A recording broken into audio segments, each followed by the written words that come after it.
అందరికీ నమస్తే welcome to Q news నేను రాజు ఇక జూబ్లీహిల్స్ ఎన్నికల ప్రక్రియ మొత్తం కంప్లీట్ అయిపోయింది మరి 2 నెలల నుంచి జూబ్లీహిల్స్ లో ఏం జరగబోతది ఏ పార్టీ గెలుస్తది ఏ పార్టీ ఓడిపోతది అని చెప్పేసి తెలంగాణ రాష్ట్ర వ్యాప్తంగా ఒక చర్చ అయితే జరిగింది మరి నిన్న నవంబర్ 14th ఎట్టకేలకు జూబ్లీహిల్స్ ఫలితాలు అయితే బయటికి వచ్చినాయి కాంగ్రెస్ పార్టీ అభ్యర్థి నవీన్ యాదవ్ 24,000 చిల్లర 24,700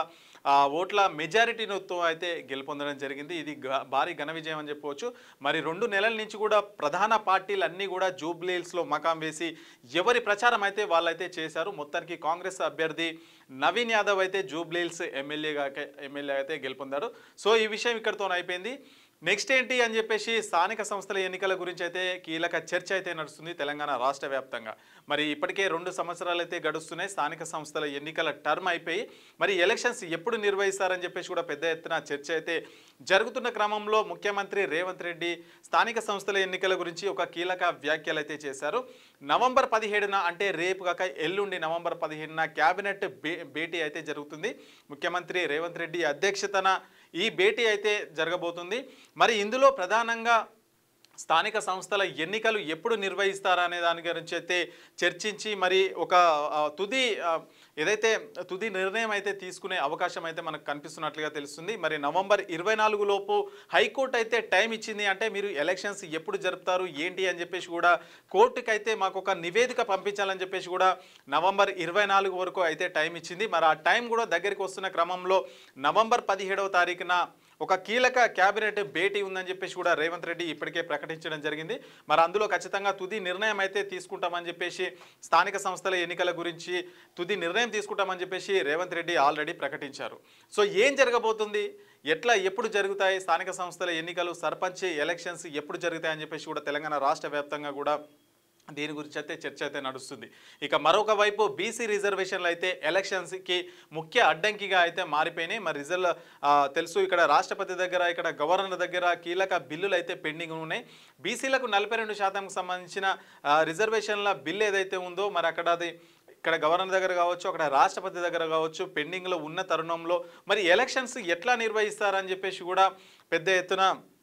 చర్చలు అయితే సాగుతున్నాయి మరి బీసీలకు 42% రిజర్వేషన్లు ఇచ్చే ఖచ్చితంగా ఎన్నికలకు వెళ్తామని చెప్పేసి ఇప్పటికీ పీసీసీ అధ్యక్షుడు మహేష్ కుమార్ గౌడ్ కూడా ఆల్రెడీ చెప్పి ఉన్నారు మరి దీని గురించి అయితే మరి ఖచ్చితంగా బీసీలకు 42% రిజర్వేషన్లు ఇచ్చిన తర్వాతే ఎన్నికలకు పోతామని అయితే చెప్తున్నారు మరి ఇది చట్టబద్ధంగా బీసీలకు 42% ఇవ్వడం అనేది మరి అక్కడ పార్లమెంటులో బిల్లు ఆమోదించిన తర్వాత 9th షెడ్యూల్లో పెడితే తప్ప ఇక్కడ బీసీలకు 42% రిజర్వేషన్లు చట్టబద్ధంగా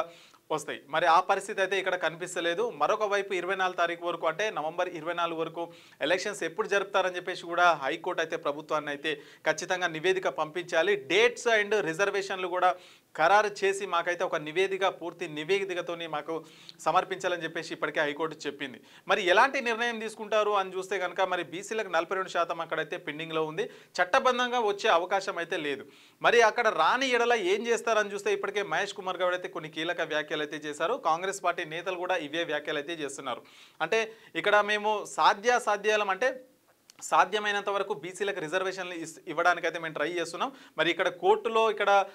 ఏదైతే బీసీలకు 42% రిజర్వేషన్లు ఇవ్వాలని ఉందో అక్కడైతే కోర్టులో కేసు అయితే నడుస్తూ ఉంది మరి దానికైతే సుప్రీంకోర్టు ఏదైతే ఆదేశాలు ఉంటాయో అంటే 50% కంటే రిజర్వేషన్లు మించకూడదనే నిబంధన ఏదైతే ఉందో దానికి లోబడి మాత్రం మీరు ఎలక్షన్ జరుపుకోవాలి 50% మించొద్దు అని చెప్పేసి ఇప్పటికీ సుప్రీంకోర్టు ఆ నిబంధన అయితే ఉంది మరి ఆ నిబంధన ప్రకారం ఎలక్షన్స్ అయితే జరుపుకోండి అంటే 50% మించకుండా ఎలక్షన్స్ జరుపుకోండి అని చెప్పేసి ఇక్కడ హైకోర్టు అయితే క్లియర్గా చెప్పింది ఇక్కడ వచ్చిన సమస్య ఏంటంటే మరి ఆ బీసీలకు 42% రిజర్వేషన్లు ఇస్తే 50% పరిమితి ఏదైతే ఉంటుందో అది దాటుతుంది సో అక్కడ దాటొద్దని సుప్రీంకోర్టు చెప్తా ఉంది ఇక్కడ 42% రిజర్వేషన్లు ఇస్తామని చెప్పేసి ఇక్కడ కాంగ్రెస్ ప్రభుత్వం అయితే ఖచ్చితంగా చెప్తుంది మరి ఏం జరగబోతుంది నవంబర్ 17న ఏం జరగబోతానందే ఉత్కంఠ అయితే నెలకొందని చెప్పొచ్చు ఇక్కడ 2 ఆప్షన్స్ ఉన్నాయి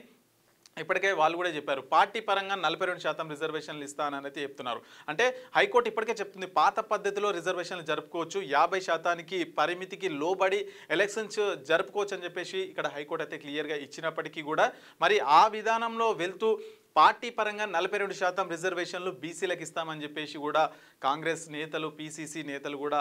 చెప్తున్న పరిస్థితి అయితే మనకు కనిపిస్తూ ఉంది. మరి రేపు నవంబర్ 17న ఈ బిల్లుకు సంబంధించి అంటే ఈ రిజర్వేషన్కి సంబంధించి స్థానిక సంస్థల ఎన్నికలకు సంబంధించి మరి ఏం జరగబోతుంది అని చెప్పేసి కూడా మీటింగ్ ఏర్పాటు చేసి మంత్రులందరితో కూడా చర్చించి ఎట్లా వెళ్తే బాగుంటుంది, మరి బీసీలకు 42% రిజర్వేషన్లు ఎట్లా ఇవ్వాలని చెప్పేసి ఒక తుది నిర్ణయానికైతే వస్తున్నట్లుగా మనకైతే క్లియర్గా అర్థమవుతుంది. ఇంకా ఒక రోజు అంటే 17 తారీఖున అయితే మీటింగ్ తర్వాత ఎలక్షన్స్ ఎప్పుడు జరుగుతాయని చెప్పేసి ఒక క్లారిటీ వచ్చే అవకాశం అయితే ఖచ్చితంగా ఉంది. ఎందుకంటే మరి హైకోర్టు 24 తారీఖు వరకు అయితే టైం అయితే ఇచ్చింది. మరి ఎలక్షన్స్ ఎప్పుడు జరుపుతారని చెప్పేసి మాకు ఒక నివేదిక ఖచ్చితంగా ఇవ్వాలన్న చెప్పిన నేపథ్యంలో ఈ భేటీ అయితే జరగనుంది. మరి నవంబర్ 17న ఏం జరగబోతుంది, ఏం నిర్ణయాలు తీసుకుంటారు, పీసీ రిజర్వేషన్లు మరి 42% రిజర్వేషన్లు అమలు అవుతాయా లేదా, పార్టీ పరంగా ఇస్తారా లేదా అనే విషయాలు అయితే మనకు నవంబర్ 17వ తారీఖున అయితే తెలుస్తాయి. ఇంకా అధికారులు మీ సమస్యలు పట్టించుకోవట్లేదా? నెలల తరబడి మిమ్మల్ని ఇబ్బంది పెడుతున్నారా? మీ సమస్యకు ఎవరు స్పందించట్లేదా? సమస్య ఏదైనా ఎక్కడి నుంచైనా వెంటనే క్యూన్యూస్ కాల్ చేయండి. మీ తరఫున మేం బాధ్యత తీసుకుంటాం. కాల్ చేయాల్సిన ఫోన్ నెంబర్ 8499019921. పబ్లిక్ వాయిస్, సామాన్యుడి ప్రశ్నాస్త్రం. ప్రతి గురువారం ఉదయం 10 గంటలకు మీ క్యూన్యూస్ హెచ్డీలో నవంబర్ 6 నుంచి ప్రారంభం.